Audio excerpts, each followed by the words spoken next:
स्पष्ट होना चाहिए अपना हाँ। लक्ष्य। हाँ। तो मेरा प्रोसेस ये है सर कि मैं मानव समाज के लिए भी बहुत कुछ करूँ।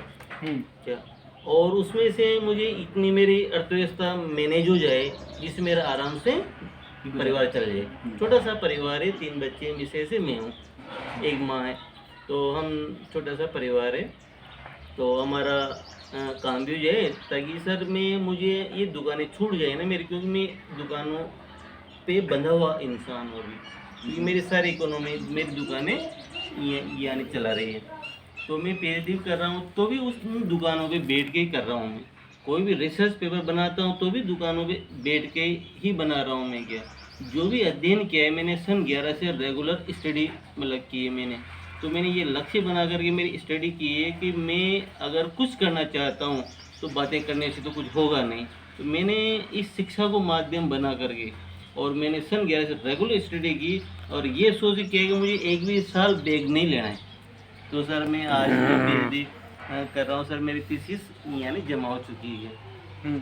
तो अब वो 1-2 महीने में हो सकता है मेरा मतलब पीजी वाइवा हो जाए, वो सबमिट हो जाए और वो मुझे पीएचडी की डिग्री अलॉट हो जाएगी। अच्छा। तो पीएचडी होने के बाद मुझे एक अच्छा प्लेटफॉर्म मिल जाएगा। तो मैं समझता हूँ कि पीएचडी होने के बाद में अगर एनजीओ भी मैं अगर स्टार्ट करना चाहूँ तो गवर्नमेंट मुझे एक पर्सन होकर के मुझे अलाउ करेगी ना सर, आपको जरूर दिया जाएगा। तो आप मेरे को ना ये चीज़ बताओ कि आप एनजीओ में किस तरीके के काम के लिए सोचा है आपने, आपका प्लानिंग क्या है एनजीओ के लिए? सर मैं आपको बताऊँ, परिवार नियोजन में सर मैंने आज से 20 साल पहले सन 2001, 2, 3, 4 तक सबसे ज़्यादा पुरुष नसबंदी केस निकाले। अच्छा। यानी कि वर्षों पहले सबसे ज़्यादा पुरुष नसबंदी केस निकाले। तो उस टाइम में तो चांदी के कॉइन देते थे, पहले तो चांदी के कॉइन देते थे। हर हर एक आदमी निकालो एक सिक्का आप लो। अच्छा अच्छा। तो मेरी कचनारे मेरी मतलब डिस्पेंसरी थी। तो वहाँ पे सर हमने बहुत केस निकाले। हिंडोली मतलब एसडीएम साहब थे, तहसीलदार साहब थे, सुरेश जी जैन साहब थे, अलवद वाले जो डॉक्टर थे पहले गोटड़ा में थे, सुरेश जी जैन साहब। तो उनके सानिध्य में हमने इतने केस निकाले कि हमने सर यहाँ मतलब बड़ा नया गोटड़ा, हिंडोली, बूंदी जो कैंप होते थे इनमें तो केस ऑलरेडी हमने निकाले ही है। पर जो मेगा शिविर यानी लगा यहाँ बड़ा नया गांव देवरी गुफा है, वहाँ पे एक मंदिर, तो वहाँ पे लगा। तो हमने सर वहाँ सबसे ज़्यादा पुरुष मतलब नसबंदी केस निकाल करके 5,000 रुपये का इनाम प्राप्त किया। तो मैंने उन 5,000 रुपये का सब प्रशासनिक अधिकारियों को ले, मेडिकल अधिकारियों को ले पार्टी थी बूंदिया गोटरा डैम पे। तो उन लोगों के अंदर एक अच्छा पहचान भी होगी मेरी। क्या और उस पहचान से मुझे कोई तकलीफ तो होती नहीं, मतलब जैसे क्योंकि मैं मतलब डिस्टेंस यहाँ चला रहा हूँ तो सब जानते हैं। तो अच्छा एक बात बताओ, जी सर, वो जो आप बता रहे थे कि एक परिवार जो बिगड़ चुका था, टूट चुका था, उसको कैसे जोड़ा? बिल्कुल सारांश बताओ उसका थोड़ी सी देर में। मैं अभी इस मंगलवार को सर उनके केस यानी चल रहे थे, उनको केस खत्म करवाने के लिए नैनवा 2 बार जाके आया हूँ मैं, न्यायालय संबंधित। हाँ न्यायालय संबंधित। क्योंकि सर मेरा जो काम करने का नज़रिया है ना वो इस प्रकार का है तो मेरा जिस काम को मैं करता हूँ ना वो मेरा बैकग्राउंड ऑलरेडी बरसों से मतलब चला आ रहा होता है, इसलिए मैं अनुभवशील आदमी, तकनीकी आदमी में क्या। तो मैंने सर मैं स्टार्ट करता हूँ आपको उसी पॉइंट से जहाँ वो आगे वो रिश्ता कैसे जोड़ा मैंने किया। तो सर मैं शुरू से मेरी जो प्रकृति रही है वो प्राकृतिक रूप में रही है सर। मैंने बचपन से ही गलत शौक नहीं किया। मैं आरएसएस का स्वयं सेवक भी रहा हूँ बचपन से। तो मैंने आईटीसी ओटीसी प्रशिक्षित हूँ मैं क्या, इसलिए मैंने एक अवबोध उनका जो मेरे दिमाग में ऐसा बैठा कि स्वयं सेवक हिंदुस्तान के किसी भी कोने में मतलब चले जाए वो कहीं भी रह करके अपनी सेवा कर सकते हैं। मतलब आपको ये नहीं सोचना है कि मैं कलेक्टर बन के देश की सेवा करूँ तब मेरी सेवा मानी जाएगी। आप एक कोने में, एक गांव के कोने में रह कर के भी आप एक स्वयं सेवक बन के लोगों की सेवा कर सकते हो, और वही आपकी सच्ची सेवा मानी जाएगी। तो सर मैं शुरू से ही सेवाभावी मतलब आदमी रहा हूँ। मेरे अंदर कोई गलत शौक नहीं, कोई धूम्रपान नहीं। मैंने बिमल गुड़ का मुँह के भी टच भी नहीं किया, शराब मुँह के टच भी नहीं किया। मतलब मैं गंदा शौक बिल्कुल भी अलाउ मतलब करता नहीं हूँ, और उसका नतीजा है कि आज मेरे बच्चों को भी ऐसा शौक नहीं है। ये बहुत अच्छी बात है। तो सर परिवार का क्या हुआ इसका, वो जो परिवार का है? हाँ, वो जो अच्छा वो मतलब टीचर था, तो वो टीचर था तो वो 7 साल से उनके मतलब केसबाजी चल रहे थे, सारा मतलब मैटर बिगड़ा हुआ था। तो वो मेरे पास में दुकान में आने लग गया, वो टीचर था। तो उसने वो आते उसकी जो परेशानी थी परिवार की, उसको कहता है कि डांट साहब ऐसी बात है, मेरा तो जीना ही हराम हो गया, और मैं तो मतलब जीने से घबरा गया अगर। उनकी भाई ऐसी क्या बात है? तो वो उनकी वो जीवन की बातों को मतलब शेयर करता। कैसी बात है यार, मेरा एक यानी लड़की से प्यार हो गया था, हमने शादी भी कर ली, परंतु यार मेरे जो ससुराल वाले थे उन्होंने मुझे समझा नहीं, मतलब यानी कि वो मुझे मतलब टॉर्चर करते थे, तो वो टॉर्चर मुझे बहुत बुरा लगता था क्या। तो मैंने यूँ किया वो किया, और शादी होते ही मतलब विवाद बढ़ गया। मतलब कि वो यानी मेरे ससुर भी टीचर हैं, तो वो बड़े आदमी है, तो उन्होंने वो अकड़ती, तो बिगड़ता बिगड़ता केस हो गया। केस भी मतलब चल रहे हैं, पैसे भी बन गए हैं, 1,30,000 भी उसके पैसे जुड़ चुके हैं। तो अब मैं उसको जोड़ना चाहता हूँ, मैं उसको छोड़ना यानी नहीं चाहता। अच्छा, वो लड़की चली गई छोड़ कर उनको? अजी लड़की नहीं गई सर, वो क्या हुआ कि इस लड़के ने उससे लव मैरिज की थी। हाँ, जब वो पढ़ता था ना, समझ तब गया नैनो मैं। बोला लव मैरिज होगी। हाँ। अब लव मैरिज होते उस लड़के ने उसके परिवार को गाइड किया, और लड़के ने भी इसके परिवार को गाइड किया। तो दोनों में बात ये बन गई कि भाई चलो अभी टीचर बन ही गया है, तो चलो इसके साथ में शादी कर दें। अब शादी कर दें तो मतलब लड़का इंटेलिजेंट था, और इसको तक ही नहीं नहीं, खा लो ना, बच तो उनकी शादी हो गई।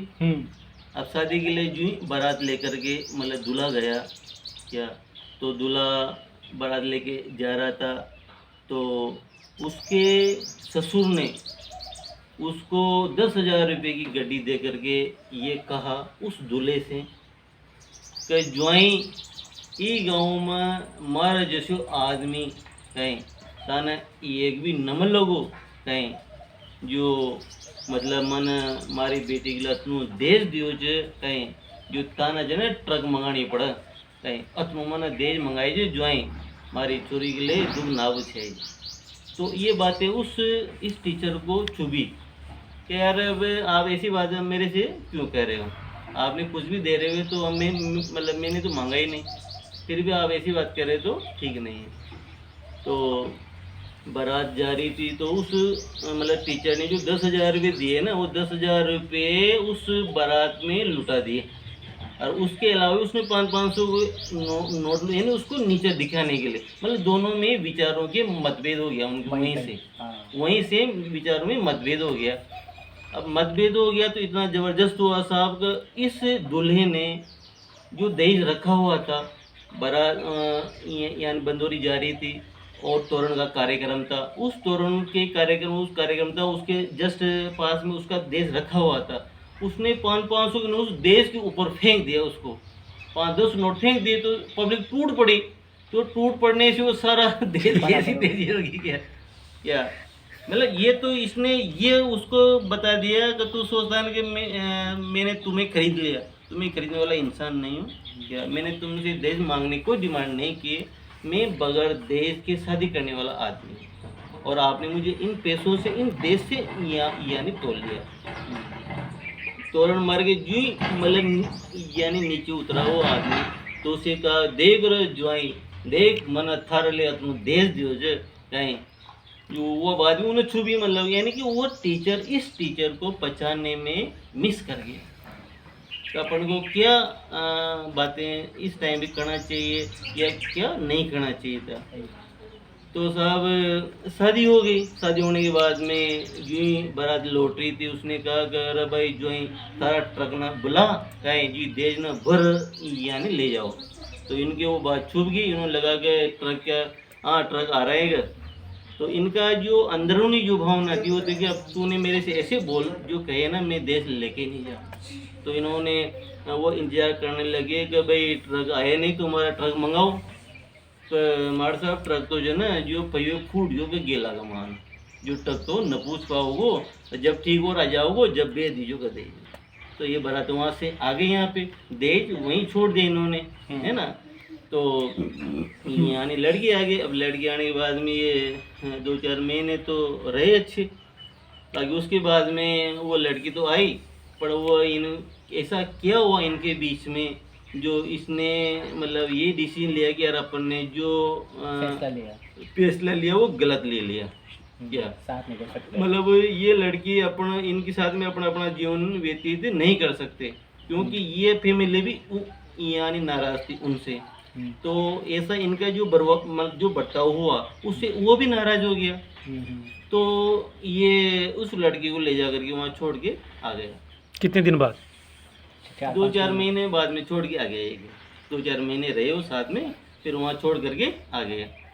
उसके बाद में साहब ये साल निकल गया, फिर उन्होंने मतलब केस कर दिया इनके खिलाफ। तो केस क्या किया भाई वो 498 में 497 मतलब केस 98 से नहीं समझे ना, दहेज तो लिया ही नहीं इसने। पर उन्होंने तो किया ना, वो दहेज का ही किया, नहीं लिया तो वो कर दिया केस, मतलब कर दिया 498 में 406 का यानी केस कर दिया। केस कर दिया तो वो पैसों का भी 125 का भी साथ में केस कर दिया उन्होंने। तो टीचर था इसलिए वो उनको 5-10 हज़ार रुपये महीने के मतलब बांध दिए गवर्नमेंट ने। तो वो पैसा देता रहा है। तो 2-4 साल से मतलब नहीं दिया, उसकी अपील की मतलब कोर्ट में, तो वो पैसा मतलब यानी चालू तो रहा, पर इसने दिया नहीं। तो वो पैसा जुड़ता हुआ 1,30,000 रुपये करीब उसका लड़की का जुड़ा हुआ था पैसा के। तो इस प्रक्रिया से चलते रहे, तो ये भी परेशान हो गया। इसके बीच में ये मतलब वहाँ गया यानी दुगारी जो इसका कोई मतलब मिलने वाला था उसके पास में गया, तो उन लोगों के अंदर किसी ने फूंक मार दी और कि तुम्हारा दामाद आया है और उसने तो है ना तुम्हारे परिवार के लिए बहुत गाली गलौज किए और ये किया वो कि ऐसे कराए को। जो उस टीचर का एक लड़का, 4 लड़के थे उसके, उसमें से एक लड़का जो थोड़ा क्या बदमाश किस्म का होगा, तो उस लड़के से भी उन लोगों ने कह दिया और कि तेरा जीजा है ना जो तेरी बहन के सामने हो गया उसको हाथ पकड़ने मतलब लग गया वहाँ मार्केट के अंदर। तो वो आवेश में आ गया, अरे ऐसा कर रहा है मेरा जो, तो वो दौड़ा और वो मार्केट में जाते उसको वो नजर आ गया, नजर उसके 2-4 उसके मतलब लगा दी, लगाते हैं दामाद के। तो लगाते ही अब वो लगी तो साली नाक में लगी, तो एक बार भी खून आ गया नाक में। क्या अब खून आते ही वो प्रोसेस और बढ़ गया। वो वहाँ से दौड़ा जो नैनवा जाकर के थाने में उसके खिलाफ एक रिपोर्ट करवा दी। तो रिपोर्ट कराई थी, उसका भी केस चल रहा है इनके साले के ऊपर, मतलब चल रहा था, चल रहा है, अभी भी चल रहा है। अच्छा, ये मान लीजिए कि मामला बिगड़ गया, अब आप पे का सामने ये लड़का आया और आपसे कहा, वहाँ से बताइए जी। अब ये मेरे पास में आकर के अपने जीवन के बातों को इसने मेरे से शेयर की। डॉक्टर साहब ये बात है, मेरा जीवन तबाह हो गया है। तो मैंने भी इसे 2 विकल्प रखे थे। मैंने कहा भैया तुम्हारी इतना अगर भयंकर मैटर हो चुका है तो अब तू मुझे ये बता, अगर तू कोई लड़की लाना चाहता है तेरी मानसिकता क्या है ये बता पहले। दूसरा जीवन जीना चाहता है भाई, तू अगर दूसरे लेके आना चाहता है तो मैं तेरे को उस प्रकार की राय दूंगा, और तू अगर उसी को लेके आना चाहता है तो फिर मैं तुझे उस प्रकार की राय दूंगा। तो इसने कहा कि भाई डॉक्टर साहब मैंने उससे लव किया है, और वो लव वो किया है, मैंने जो उसको लव करके जो कमेंट्स किया है मैंने उससे, क्या उस कमेंट्स के आधार में उसको छोड़ नहीं सकता।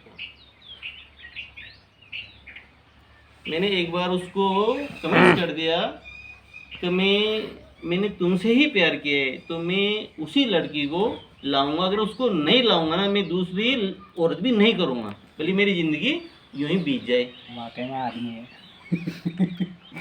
तो सर वो मेरी बातों से लगा, तो उसने लगा कि सर ऐसा है, मैं आपसे बहुत प्रभावित हुआ हूँ और आप समाजशास्त्री, तो क्यों नहीं मेरा अध्ययन में आपके श्री चरणों से अध्ययन करूं। तो उन्होंने मुझे गुरु बना लिया कि सर आज से मेरे आप गुरु हो, और मैं समाज को समझना चाहता हूँ, ताकि मैं समाज के लिए जितना मेरे सारा जो जीवन बचा है ना, मैं उसको समाज के लिए ही समर्पित कर दूँ। मुझे नहीं करनी है, और क्योंकि मेरी 38 साल की उम्र हो चुकी है, अब मैं लड़की लाऊं, लड़की वाले तो बहुत आते हैं, 20 साल की 22 साल की आती, पर मैं इन चीज़ों को सोचता हूँ कि मैं उन लड़कियों को अगर ले भी आऊँगा तो मैं उनको जिस चीज़ की आवश्यकता है उसको देने में असफल रहूँगा। यानी कि मैं इन चीज़ों को समझता हूँ सर, तो इसलिए मैं पहले बात तो दूसरी शादी करना ही पसंद नहीं करता। तो सर के मैंने तो सोच लिया भाई मुझे कुछ नहीं करना है, मैं टीचर हूँ, मेरे से पैसा ले भी रहे हैं तो मेरा क्या बिगड़ा, 60,000 रुपये आ रहे हैं, 8-10,000 जा भी रहे हैं तो भी कोई दिक्कत नहीं है। मैंने कहा भैया वो बात नहीं है, पर अब तुम्हारा जीवन ही खराब हो रहा है, तो खराब हो रहे हैं तो इसका एक नज़रिया लेकर के एक तो ये काम करो भाई, डिसीजन लो आप, तो करना मैं दूसरी तो नहीं लेके आऊँगा, और अगर वो आना चाहे तो मैं उसको यहाँ नहीं ले आऊँगा। तो भैया तू ले आएगा तो तुम्हारे परिवार में तुम्हारे रिश्तेदारों को लेकर के आप वहाँ जाओ, उनसे बातें मतलब करो, समझौता करो, भाई जो हो गया जो तो हो गया, अब नेक्स्ट इसकी प्रक्रिया क्या है। मतलब टेज में तो मेरे आ जाते तुम यार कोई लड़की हुई तो बताओ मैं तुम्हारी, तो मैंने लड़की भी ढूंढी, पर मेरे अंदर एक मानसिकता ही डेवलप हुई, क्योंकि यार ऐसा क्या हो रहा है इस समाज के अंदर, जो मतलब लड़कियों को नहीं छोड़ देते हैं, दूसरी लेते हैं, तो दूसरी लेके तो भी तो लड़की आएगी ना, वो भी महिला ही आएगी ना, कोई ऐसा तो नहीं है ना कोई अजीब सा कोई और अलग से आएगा। किस समाज का मामला है? हमारे समाज का मामला था, हमारे रेगर समाज के जो मंडावरा का था। तो मैंने विचारा मैंने कहा ऐसा है मित्र, अपन समाज शास्त्र का अध्ययन किया है और मानव अबोधों का अपने अंदर नॉलेज भी है, तो क्यों नहीं अपनी शक्ति का यहाँ प्रदर्शन करें। अगर अपने समाज शास्त्री बनने भी ना जाए तो इससे अपन डिग्रियाँ तो ले लेंगे। तो उसने वो मेरी बात को उसने माना और उसने फ़ोन किया और हेलो हाय जो भी, मैंने कहा हाल चाल फ़ोन ले, वो ज़्यादा बातें मतलब नहीं करनी। तो उसने ऐसा किया तो उसने शुरू में मतलब वो नाराज़ हुई कि तुमने मेरे फ़ोन कैसे किया। तो फ़ोन किया मैंने हेलो हाय करने के लिए, क्या हाल चाल है, बस हाल चाल पूछ, इसके अलावा मैंने आपसे यानी खाई नहीं। तो ये फ़ोन काट दिया। वो आया कि डांस ने उस लड़की ने फ़ोन किया और उसने भी वही कहा हेलो हाय कैसे हो आप। तो तुमने फ़ोन किया, आपने मेरे को फ़ोन किया तो मेरा भी हक बनता है, तो आपने पहले फ़ोन किया इसलिए मैंने आपको फ़ोन किया, अगर आप नहीं करते तो मैं भी नहीं करती, इसमें मेरी कोई गलती नहीं है। तो भाई चलो ठीक है। वो लड़की अब घर वहाँ से उसको ढूंढा और मतलब लड़की कहाँ गई। तो यहाँ आई तो इन्होंने उसके ससुराल में फ़ोन मतलब कर दिया बच्चे ने, भाई ऐसे आपकी बेटी मेरे पास आ गई। तो भाई आ गई तो ठीक है, जो है थारी घर वाली थार पास ही आ गई, तो अब मैं भी कहीं करा रांडिया माँ को खेड़ो न मान्यो तो माँ की अडी से तो जाओ जी जाओ। तो देव ने कहा तू इंतजार करता है, तू तो अभी लेके चल मुझे, दीपावली से आते वाला। और देखा दीपावली आने में 1 महीना और है। अरे मन को महीना तो बहुत कुछ होता है यार। तो उसने फिर वो मतलब नज़रअंदाज कर गया। तो देव उठ भी गए। देव उठने के बाद में सवेरे यहाँ ना रहा था तो उसका फ़ोन आया, तो गुरुदेव आज अपन वहाँ चलते हैं कद्दूगारी। मैंने कहा यार भैया आज कहाँ गुरुदेव, आप मैं तैयार हो करके मैं आप ही का इंतजार कर रहा हूँ, दुकान के बाहर जीप लेके खड़ा हूँ। तो मैं भी तैयार ही कपड़े पहन ही रहा था। तो मैंने सोचा मैंने कहा यार ऐसा शुभ कार्य अगर भगवान ने दिए तो क्यों नहीं अपन भी ऐसे कर ही देते हैं क्या। मैंने कहा चल ही रहा है कि अगर मैं आज जाने के लिए आपकी दुकान के बाहर खड़ा हूँ, आपका इंतजार ही कर रहा हूँ। मैंने तो एक तो झूठ बोल जाऊँ आने के बाद कि नहीं यार मेरे को काम आ गया, नहीं गुरुदेव में चलना है। तो मैंने कहा ओके। तो मैं तैयार होके आ ही रहा हूँ, और तो ऐसा कर जीप लेकर के तो यहीं आ जा घर पे। जो जीप लेकर के यहाँ आ गया, हम दोनों जीप में बैठ गए और चले गए। तो उसने फ़ोन किया किसी को, वो इज्जत आपके घर में मिली है, और आप जैसे समझदार व्यक्ति होते हुए ऐसा बुराई जो एटमॉस्फेयर बना है, ये अफसोस की बात है। ऐसा हो ही क्या गया। जो महिला बोली अब देखो जी भाई, अब यो हो यो तो हो चुक्यो, कहीं जो करे जो भगवान करे। अभी मैं तो न तो माँ को दोष करने में कोई और को दोष बताऊँ, कहीं माँ को तो यार एक इकलौती बेटी थी, तो माँ ने इनको घर थोड़ी बगाड़नी। अब या तो यहाँ नहीं करी जो अब ये मार साहब बन गया, या ना कि भाई मैं तो वोट लाऊं तो साहब या गलती करी तो या नहीं करी। माँ ने तो या न कि भाई मैं माँ की बेटी था कर नखना हूँ। मन को यह बात है कि बिल्कुल सही चीज। अगर हम आपकी शरण में आ गए तो बढ़िया बात है साहब, आप आगे परिचय हुआ होगा फिर आपका? तो फिर मैंने परिचय दिया, मैंने जो अपना परिचय तो देते मैंने जो गुरुदेव आप मैंने जानो कोने पर मारो परिचय में आपके ले दूँ। मैंने जो मैं एक छोटा सा आदमी हूँ और समाजशास्त्र से PhD कर रहा हूँ, और यहाँ ना इनके जीवन के जो बारे में मेरे को बताया, तो मैंने मतलब लगा भाई चलो भैया आप मेरे को ले चलो शांति दूत बन के मैं चलता हूँ। देखो फिर चलता है फजर बेटी मन की भाई एक बार यार मास्टर ओम प्रकाश वाकई में तुमसे बहुत भयंकर गलती हुई, तो इनका गुरुदेव मेरे से गलती होगी ताकि मेरे भविष्य में अब मैं ऐसी गलती नहीं करूँगा।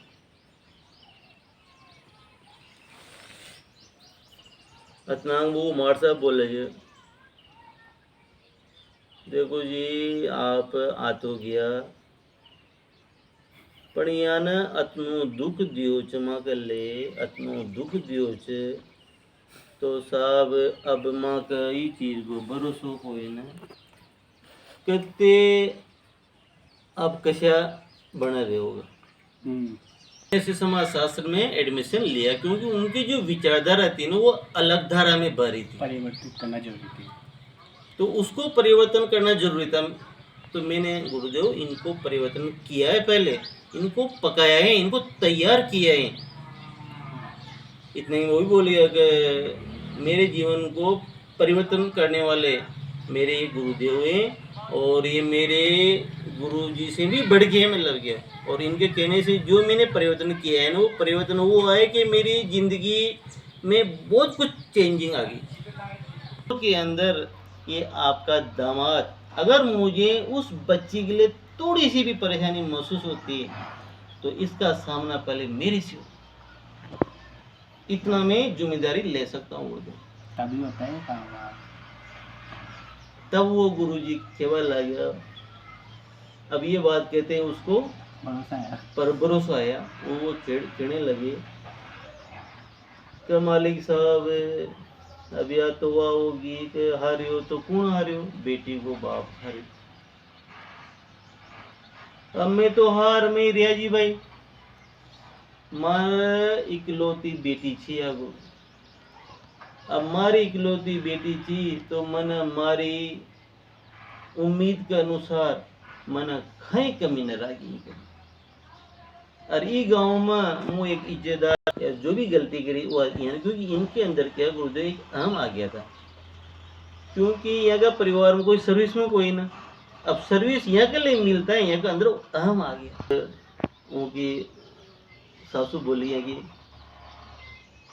गुरुदेव मैं माँ की लड़की को घर न बगाड़बो चाहूँ, अरे आज भी आ गया ना अपनी बात आने खेती ना, तो जाओ यो मारा काल जाब बटो मेल मु खेरी जू मुताना दीती आज भी नखना हो या लोग मारी बच्ची था के साथ में खनाऊं, पर यार देख लीजियो जो मारा बच्ची का परेशानी आ जाओ कहीं तो फिर माँ से बुरो कोई नो कहीं। आपके लिए तो जीवन में कभी कुछ बात के भाई आवश्यकता ही ना होगी। तो मैंने गुरुदेव आपकी बेटी की आज सारी जिम्मेदारी मारी।